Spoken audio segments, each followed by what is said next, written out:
For singers 90 to singers morning.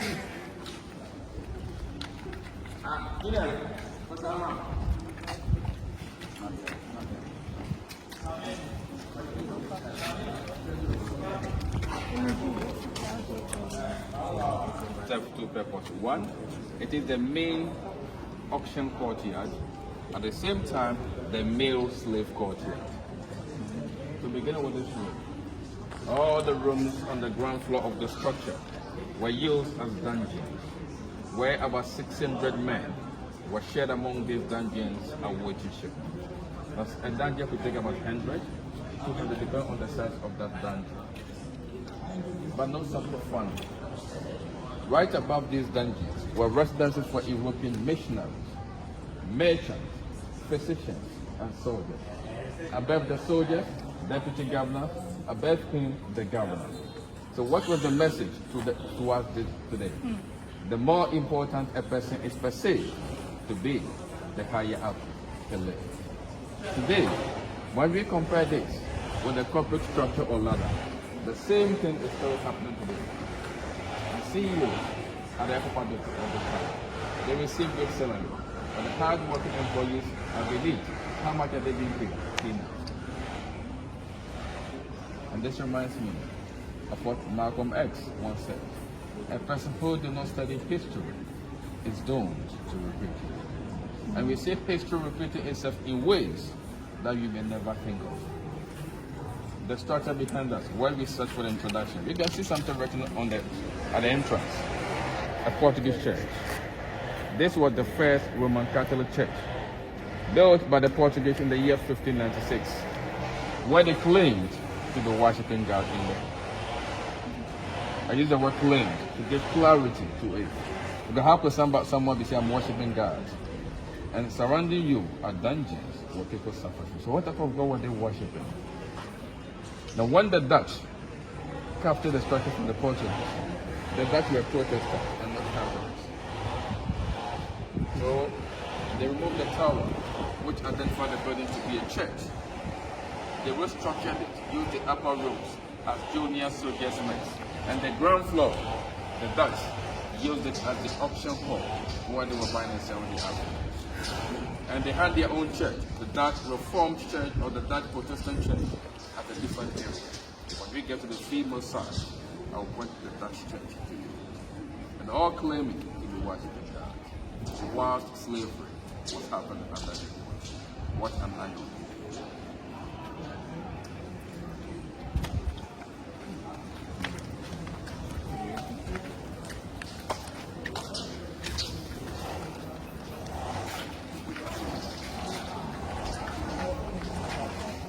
Rooms are not dungeons.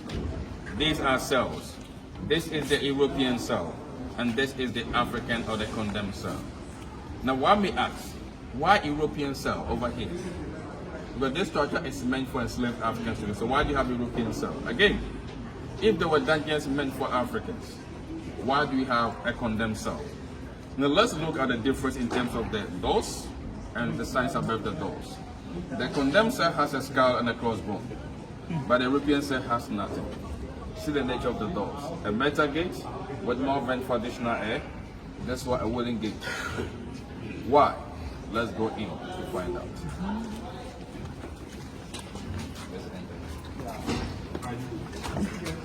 Thank you. Michael. Yesterday was the day.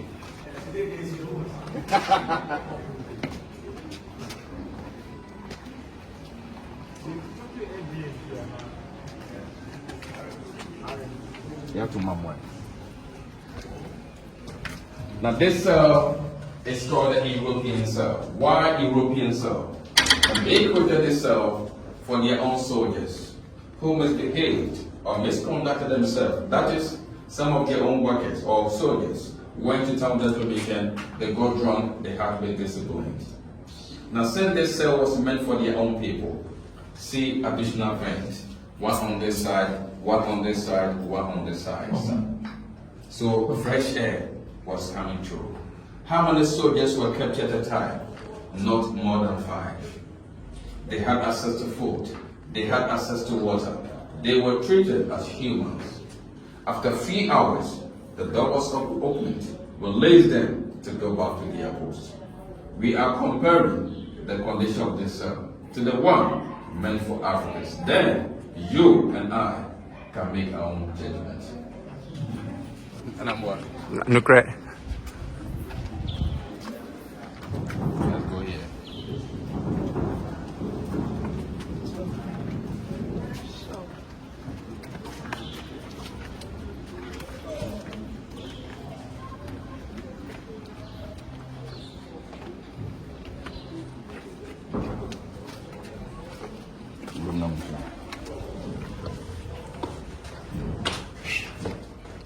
Now this cell is called the African cell, the condemned cell. And this cell was created while in the dungeons. Some of these enslaved Africans were not cowards, they were not timid. They were fighting for their freedom. They were fighting for their liberation. They were fighting for their right to get out of the dungeons. So anytime they came into contact with these soldiers, they attacked them. They said they were stubborn or rebellious. As punishment, they took them out of the dungeons, put them in chains, brought them here, locked the door like this, and they starved all of them to death. No food, no water. No African ever came into this cell and lived alive. That is why we saw the skull and the crossbone, which has been there since, which represent death. This metal with the holes served as peepholes for the soldiers to look to see if anyone is dead. Then the door was opened like this. The body was taken out and thrown into the ocean. While we asked how many Africans were brought here at a time, they did not have any specific number. Whether 10, 15, or 20, whatever. Okay, why? This was the only space they had created as condemned cell for enslaved Africans. Look on this side of the wall. You can see some scratches of their nails on the walls, which represent the pains, the struggles, the sufferings that they went through until death. Today, if these scratches are ways for you and I to read, you would understood the message that they left for us today. Personally, I always refer to this cell as a cell of no return, because none of one's ancestors ever came in and returned.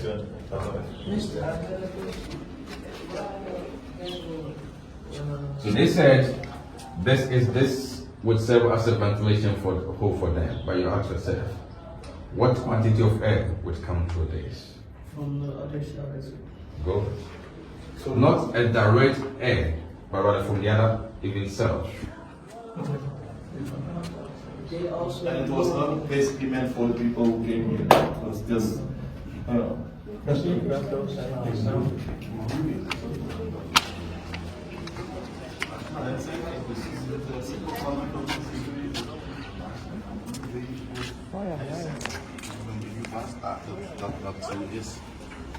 Vastgesteld dat er max 5 mensen zijn. Oh, hier mag staan. Hier hebben ze die regel gegeven gehad, dus je moet het onderscheid maken. Ja, maar dat is net op basis van Hun beleid. So you're not the respected. You have the right to any question that My question is, for example, you said there were only 5 people in the right cell. How do you know that the number was only 5? Where is it written somewhere, or how do we know? How did you get the knowledge that there were only 5 people? I love this question so much. Records were made by some of these Europeans themselves. There was an architecture design. You may say it's in a site plan or a plan, a construction plan. And based on that plan that we had access to, these were stated categorically in those plans for us to see. I believe that the authenticity of narration is very, very critical for the history of enslaved Africans. So personally, I don't just read a book. I subject that book to critical analysis before I speak about that issue. I just ask myself, if I were to be a tourist and somebody said this, how would I be seeing it? Okay, that's clear. Thank you. You're welcome.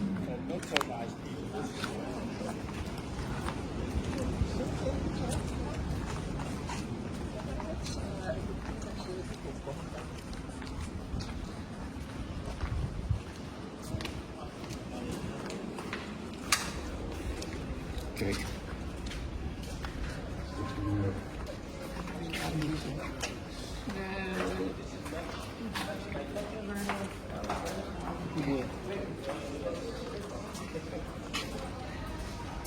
And then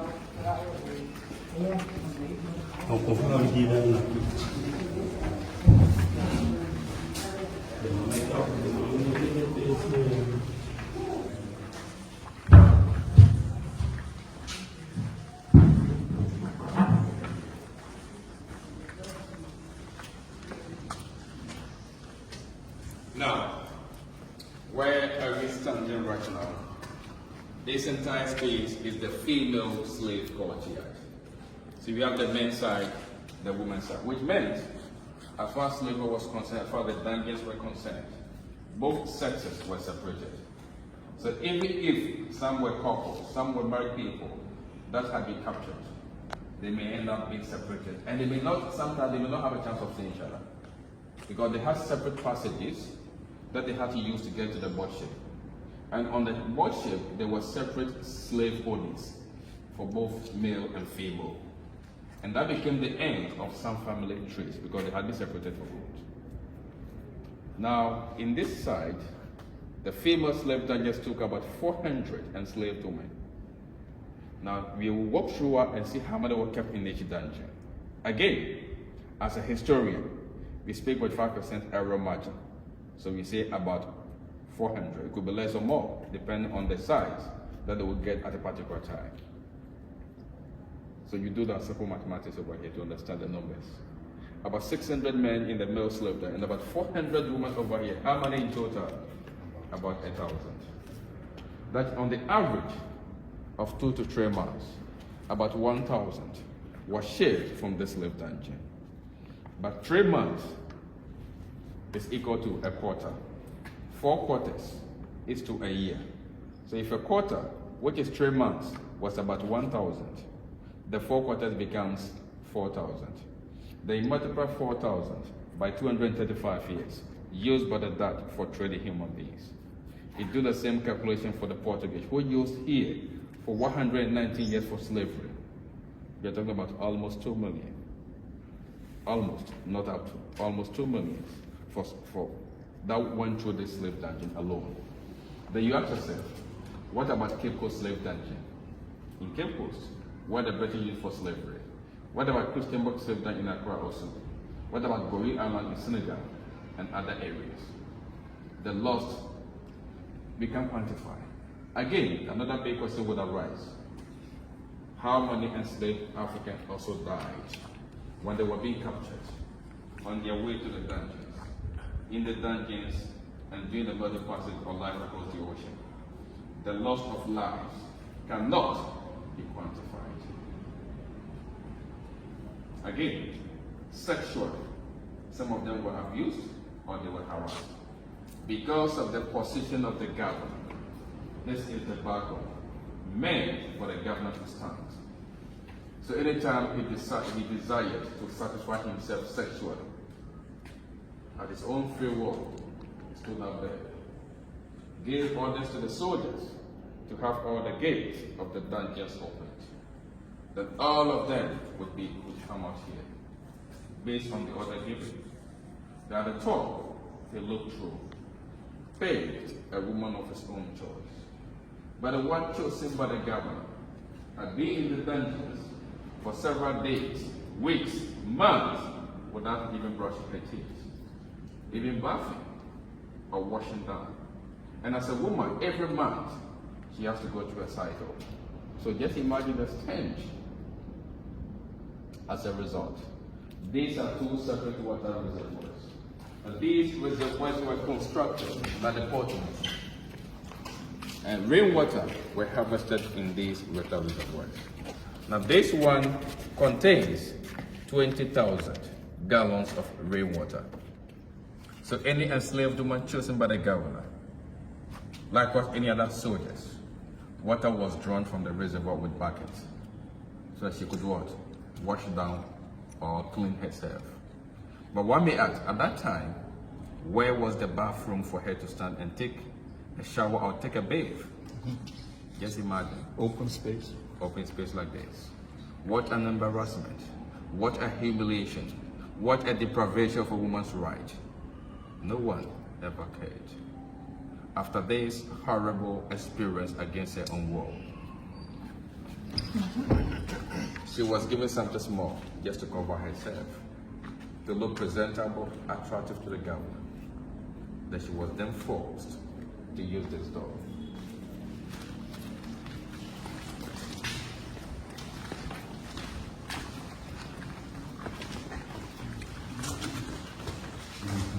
Now this is the staircase. Now this wooden staircase leads straight into the governor's bedroom. So she was forced to use this staircase straight up into the governor's bedroom. There she was abused. In other words, she was raped by the governor. After this unfortunate incident against her own will, she returned to the same dungeon where she was picked from, maybe with tears all over her cheeks, with pains, the psychological trauma, but no one ever cared. So anytime the ship arrived, all of them were examined by the physicians to identify any woman who had become pregnant. Why? They wanted the strong ones to be taken for the journey, not those who had become too weak due to pregnancy. So what did they do with them? They built stone houses outside the dungeons, that they moved them in until they gave birth. The children were given European names. They were treated better by establishing a school meant for them to receive education. As they grew up, they were brainwashed to believe that they were far superior to those of that skin in the communities. And that began the era of colorism that we are still experiencing today. Even in the plantations, those children became the house slaves in the plantations because they were half Europeans, half Africans. Like us in this area, similar thing happened. They were treated better. But some of these women were so bold to resist abuse. But why? Because they were married before they were captured and separated. But any enslaved woman who resisted abuse had a punishment awaiting her. One may ask, what punishment was that? Let's find out from the canon hall.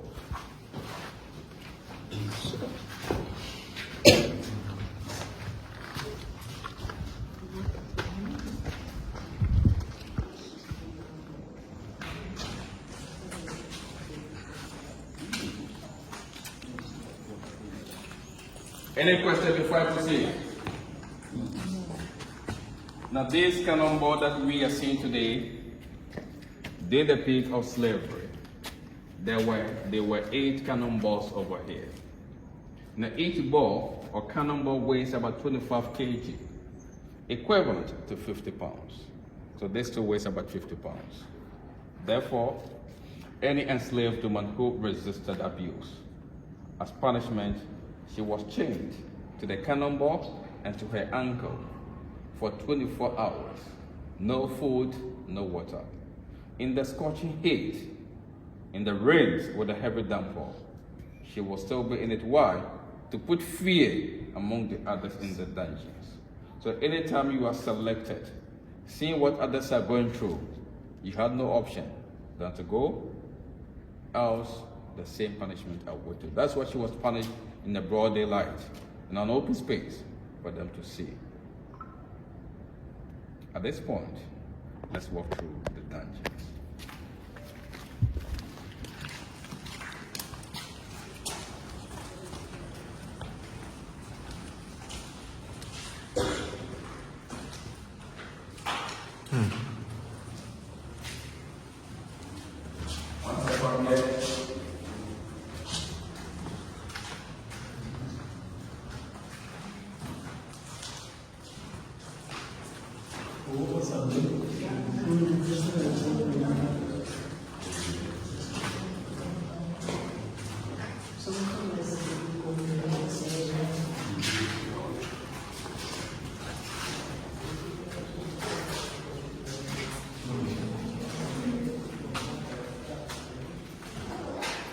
Now, where are you walking? These are all slave dungeons. Now, the first room that we entered took about 100 enslaved women. Now, among all the famous slave dungeons, this is the largest one. And about 150 women were kept in this dungeon alone. The floor is still the original floor. That they were sleeping, lying, defecating, urinating, vomiting, and menstruating. So just imagine human feces, urine, blood, vomit all over the floor. And these doors at that time had wooden gates to prevent any enslaved from going out or escaping. So the only sources of light or ventilation came from two areas where you can see the iron bars, this side and the other side. Due to poor ventilation sources based on the numbers that they brought in, it affected the mortality rate. As a result, an additional vent was put on this side for additional air to come through. Unfortunately, it worsened the situation. Why? It is connected to the magazine, where they kept the guns and the gunpowder. So anytime there was a leakage, due to the heat and the gunpowder, the residue, the toxins came inside, which worsened the situation by increasing the mortality rate. So what happens with the gunpowder? Because of the heat, because it's closed. Yeah. Sometimes there will be a burst. So the toxins, the residue, some will come in. Because it's poisonous, they have to inhale because they will also contaminate. And that increased the mortality rate. And those who died were just moved and thrown into the ocean. It is the same dungeon that they were fed with food, such as cornmeal, rice, maize oil, and other food. But the saddest part is this, with what quantity, little to sustain them. As a result, some preferred to die by refusing to eat or by starving themselves.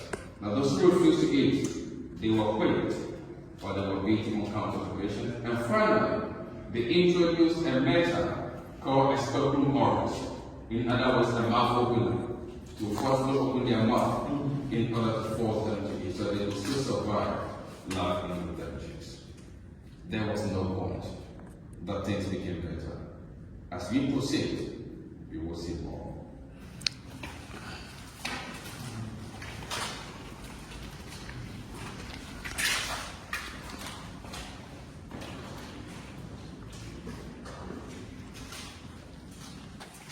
Now this is the part of the famous slave dungeons.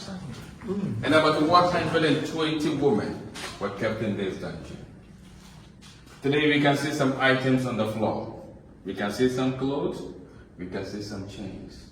These are not the original chains or clothes used by those that were captured about 500 years ago. So why do you have them here? In the year 2016, about 10 years ago, we had a reenactment program in this dungeon, where a group of Africans numbered about 60 volunteered themselves to reenact the story of the dungeon. So the theme for that reenactment was the return of the captives. And the clothes were used to cover the private parts. The chains were put to themselves, and they slept in this dungeon for 12 hours. My dear brothers and sisters, after 12 hours of reenactment, the experience was too bad to imagine. Why? Mosquito bite was all over them. The stench emanating from their urine and the vomit was unimaginable. People therefore began to ask, if 12 hours, about 10 years ago, was too traumatic to experience, what about enslaved Africans who had to be in the dungeon for a month, 2 months, or possibly 3 months with worsening conditions, which included feces and blood? Right They above, voluntarily stayed here for 12 hours, and even those 12 hours they wouldn't sustain. right above this dungeon was a church built by the Dutch Reformed Church or Protestant Church, where they claimed to be worshiping God. And right beneath the dungeon where people were suffering from. What an honor, what a hypocrisy to the highest level. We can see two different kinds of bars over here. These are wooden bars and these are iron. These are not the original iron bars because they are wooden. But these are some of the few iron bars remained. These are original iron bars to prevent anyone from going out escaping. Because of the sea breeze, because of the rusting, we replaced the irons with wooden. But that time, there was nothing like wooden. All were irons. So any attempt to escape or to go out was impossible. And when you are caught, the condemned cell awaited, which meant death awaited you. Please, I have a question. Do you have the method that they use to force them open their teeth to eat? We don't have it here now. No picture to see. Let's continue.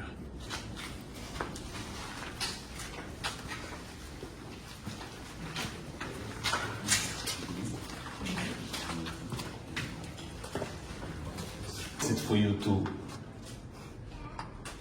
do this. I mean, in a Every day. yeah, it's every day or whatever the frequency might be. But how is it for you to re-experience this and explain me this story in such a calm manner? And I mean, you're a historian. You know what you are talking about. But I mean, we are all human beings and we have emotions. And you are from this soil, and this basically happened to all of us. Yeah. We are the offspring of yeah. what has happened here. We actually survived it, but you are basically here, and you're standing on the ground, and you see these people coming. I mean, you can relate to us, but you definitely cannot relate to European people, who you know are basically the fundament of these atrocities. How do you cope with that? Yeah, that's one thing I keep on saying. As human beings as we are, no matter how strong we would be, sometimes we become so down, you become so exhausted, you become too weak, emotionally you are affected. But there's one energy that keeps me going, and that is this. And this inspiration came from a statement made by Marcus Garvey, who said, "A people without the knowledge of their own past history or regional culture is like a tree without root." I repeat, a people without the knowledge of their own past history or regional culture is like a tree without root. And that is the inspiration that I get to be here to let you, descendants of Seth who are coming back home, to know the actual history. And what also motivates me again is today, if you travel globally, especially in European lands, in the US, the system is affecting the whole curriculum, whereby this type of history is never taught in schools. Even if it is taught, the details of it is sugar-coated. Today, when you go to US, for some few years, laws and policies had all even been passed. That this type of history needs not to be taught in schools. Need not to be taught. Actually, Donald Trump is running a program where he's actually making sure that this part of the history has been removed from library, So the question is this: if we are not here, no matter how difficult it is to give the history, who else is going to do that? Two, if these structures are not preserved till today, if there will be a time that many people would have said, this never happened. So my delight is the fact that I'm here telling my brothers and sisters who are coming back home the actual history, not the sugar-coated part of the history. And then what? Then I continue. The women who survived in the female slave dungeons were ordered to come out of the dungeons to assemble at the space over there. Now all of them were inspected by the physicians to identify those who were fit for another new chapter of their life, to unknown destinations. Now those who survived these examinations were put back in chains. Now this is the female passage that they were forced to use to get into the room of no return, where the journey through the door of no return would begin, though they never knew where they were going. Today, on the 20th of April 2026, you and I are supposed to go through this passage to get into the room of no return and see the original door of no return. But what do you see? Iron bars. So how do you get there? The staircase is no more, as we turned it into a drainage. So when it rains, the water could pass out. So how do you get there? We are going to use the middle passage, but the men's passage, to get into the room of no return. And when we get there, three most important questions will be answered. One, what is the size of the door of no return? Two, for what reason was the door of no return created? Three, and why? These questions will be answered fully when we get there. As a result, do not stay behind.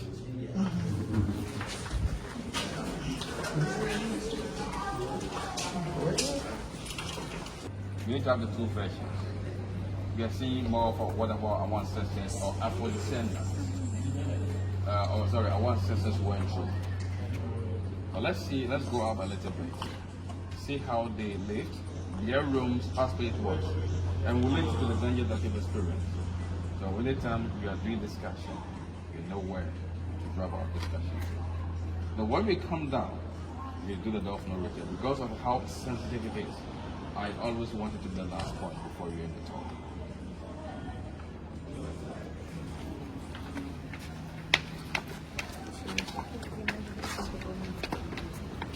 Imagine that.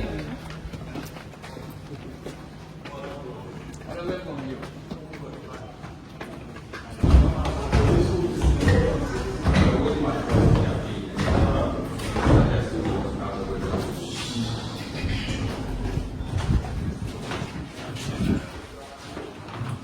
But it was wooden. Yes. Now this is the balcony meant for the governor to stand when he paid a woman of his own choice from the female slave courtyard. Now the wife to by the governor after bathing was forced to use the wooden staircase, as you saw earlier. And this is the trapdoor that she had to come through. Just excuse me a little bit. Please, brother.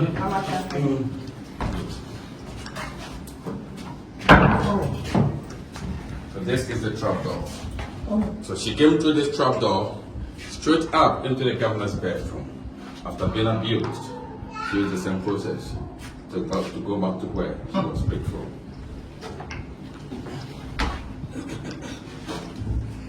So let's see his bedroom.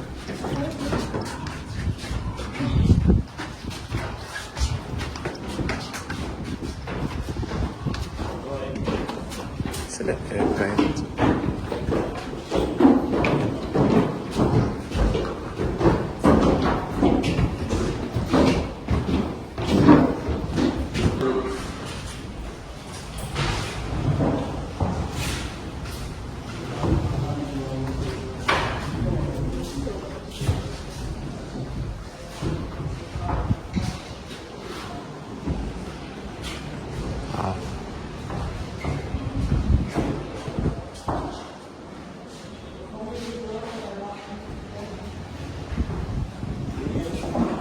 They're very different.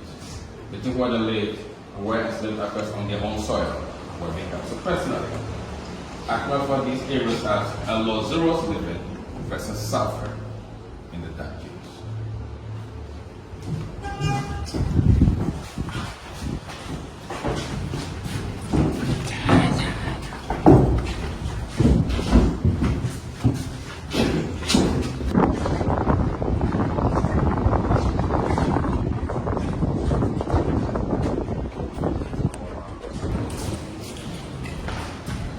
Guess where we are?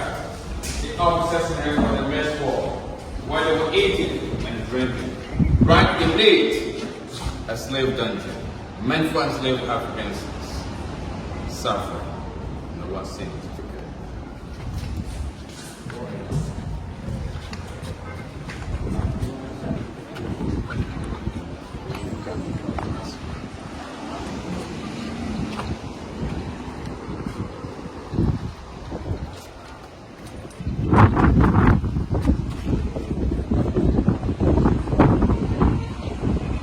Just 2 minutes of the pictures. A minute, those are considered before taking pictures. After that, I will explain the reconstruction down there.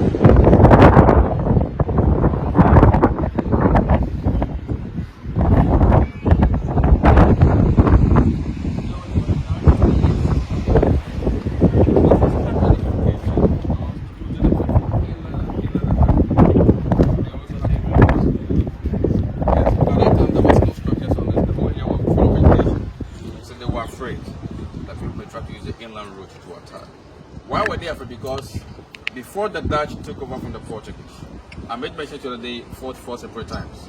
All the first two attacks came from the sea side. So in the year 1637, on the day that they defeated the Portuguese, they attacked them from the sea and from inland. So when they took over, quickly they brought it over there, stationed it with soldiers to monitor inland. And that is why the Dutch were here for a longer period, 235, because whether you would come from inland or from the seaward, they would see. Now these are some of the cannons that were used to defend and the attack. Now when fired, a cannonball could travel a distance between 1 kilometer to 1.5 kilometers at range. Then down here at the moat,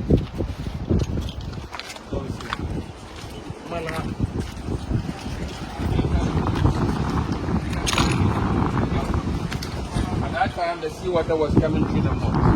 So every evening the wooden bridge was lifted up. Those who would attempt to enter through the moat would end up in the moat, because if you end up falling to the moat. The 4 square yellowish diagram is a compass. It also serves as a sundial. So to see the time of the day, the long pole was represented and the shadow. And this was controlled. Any place that you see yellowish bricks, that was bricks.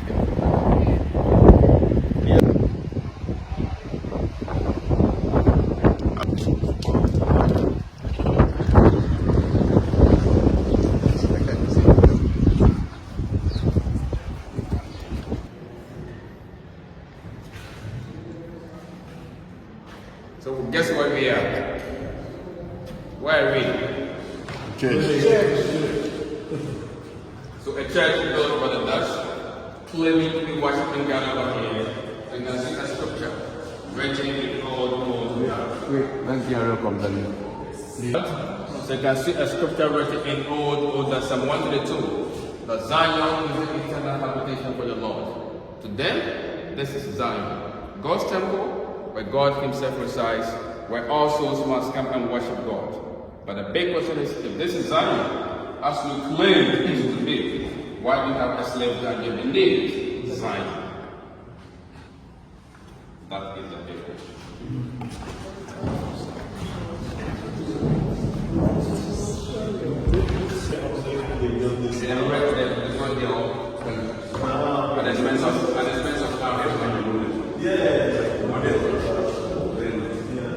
Because I was just sorry to say, but everywhere when I sit and hear, especially this part of Ghana, if I see anything that resembles white supremacy, I'm looking against it. That's why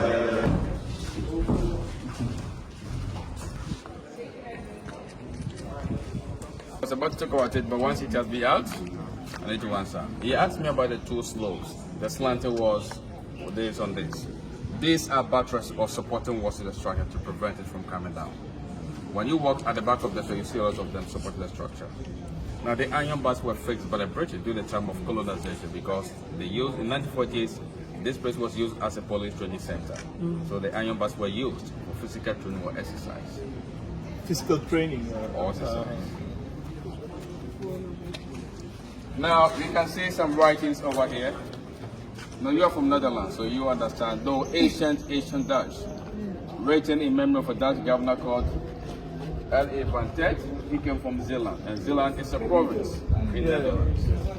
Van Tet was the last director general of the Dutch West Indies Company over the north and south coast of Africa. He arrived on the 16th January 1758 in the same year on 12th of March at the age of 41. Just 2 months, he died of malaria. Now, when he died, according to historical records, there was a resident pastor in charge, a Protestant, who wrote some tribute, and his name is called A. Andrew C. The Van Tet was God-fearing, respectful, or honest? And one major question that always popped up is this. If he was a God-fearer at the time of slavery, what did he do about all the happenings under his watch? Maybe one day, when the body is exhumed and he comes back to life, he can express himself.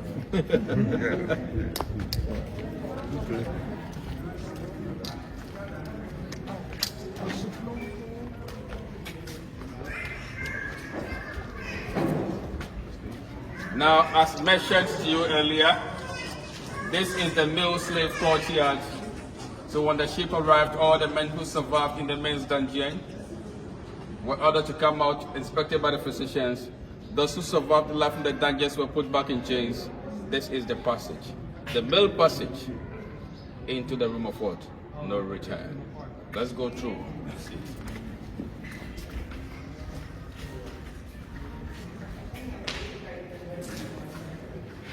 To experience the door of no return, you can see a small room on my left. That room over there was used as the branding room, where they received their branding for easily identification. Some received theirs on the chest, some on the shoulder, some on the back. And due to how evil it was, it affected the mortality rate. The infection rate among them became so high because the same metal was used on the skin of each person at a particular given time. From the branding room straight into the room of what? No return.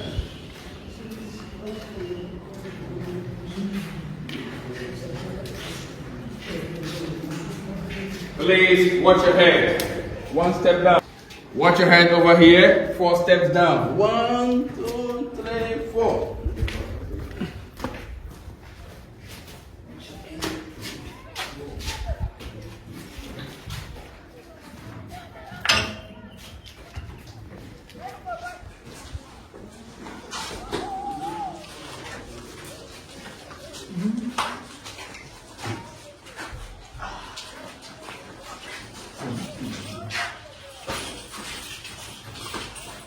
Watch your head, please.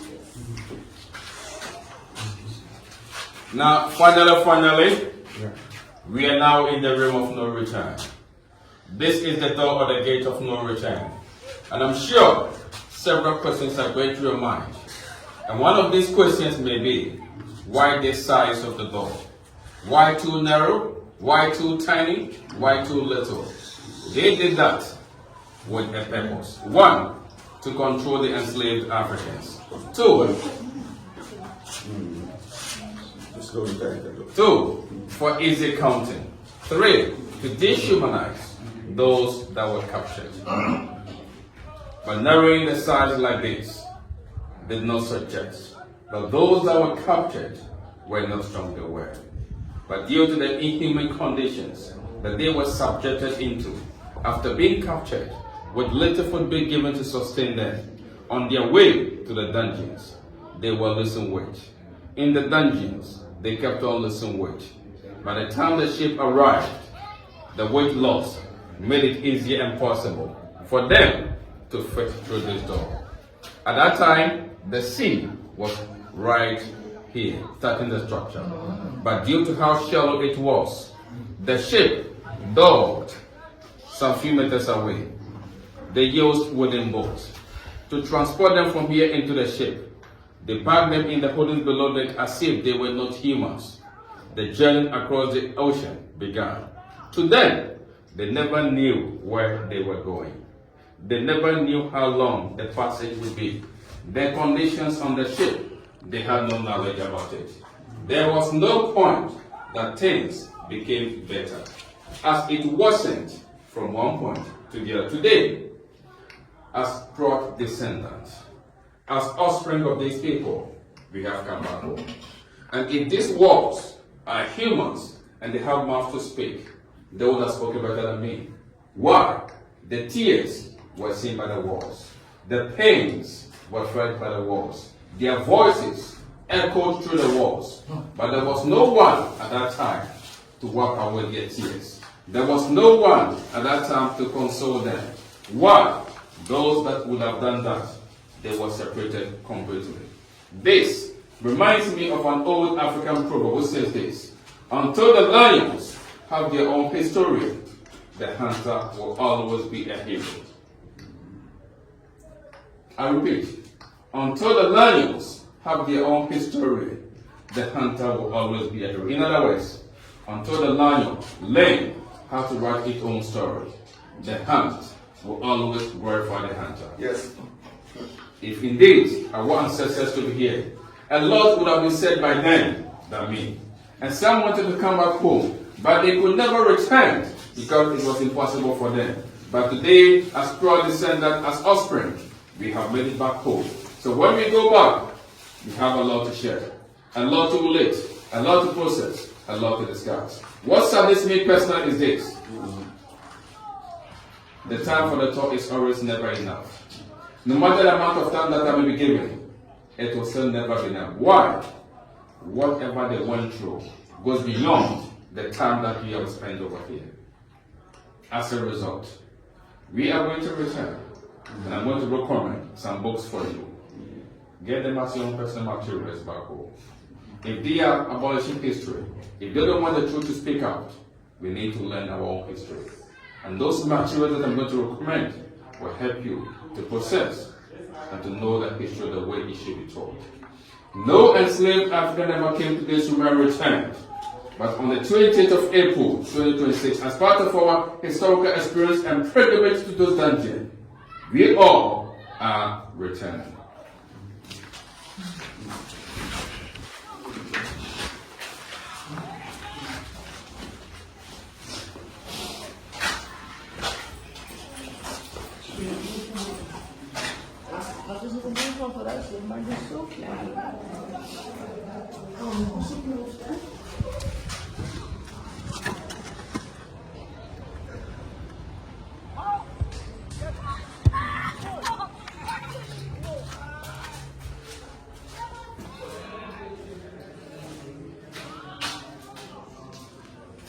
At this point, if you have any questions for me, you may ask. I know it is not easy as we all process. Being a tour guide, I share that part with you. Sometimes I become emotional down. Sometimes it is not easy. If I am on this land, it's not easy for how much more you, as a descendant, as an offspring, who went through, whom your direct ancestors went through this. But I see ourselves to be strong people, because if our ancestors survived the atrocities, and today we are back home to see where they began living from. They tell us how resilient and strong we are as one people. That spirit must always be high. As I said, no one was able to wipe away their tears. Likewise today, no one is able to wipe away our tears. Why? All of us are so sad. All of us are shedding tears. The world couldn't wipe away the tears. Likewise today, we also face the same situation. And no matter how long it will take, this story will still always be there. As a result, I promise to recommend some books to you. And I would encourage you to get those books back home. Take your time to read. Take your time to process. Together, you can give a better account of our history. Fred Douglass once said, knowledge makes a man unfit to be a slave. With the right experience that you have had today, and the knowledge that I'm going to share with you based on the books, you will have our history being told the way it should be told. And this one, see this book, A Cry and the Lamentations